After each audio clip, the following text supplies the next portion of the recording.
presente, e da subito è partita bene, proprio con l'intenzione di collaborare a quella ricerca che avrebbe dato nel tempo, e che continuerà a dare ovviamente, frutti e produzioni culturali. Intanto facciamo entrare l'associazione culturale Gurusele di Sassari, un applauso forte per loro.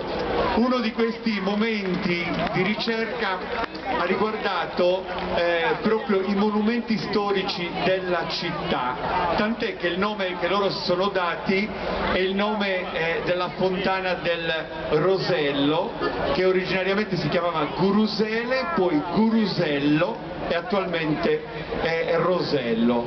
Quindi questi monumenti poi hanno favorito altri suggerimenti, la voglia di dare anche corpo alle danze, quindi di promuovere corsi di studio nelle scuole per tutte le fasce d'età. Adesso la lingua sassarese è stata lo stesso promossa da loro attraverso alcuni diciamo stage delle lezioni con docenti qualificati che ovviamente portano alla conoscenza della lingua sassarese. Tante cose, tanti progetti per l'associazione Gurusele, che a questo punto si accompagna con alcune danze finali. Giuseppe Cubeddu, padrone di casa ancora una volta alla cavalcata sarda.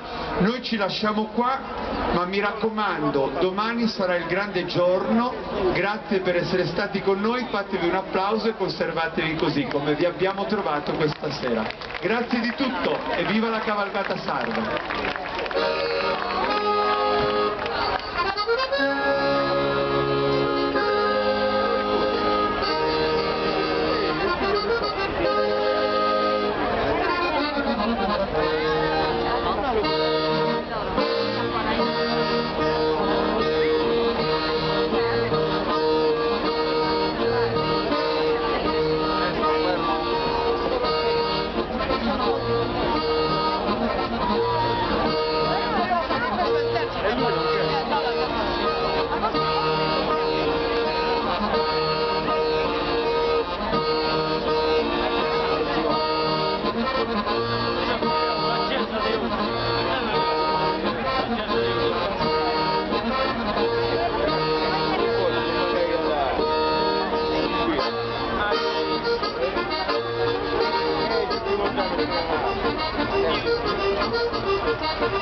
Thank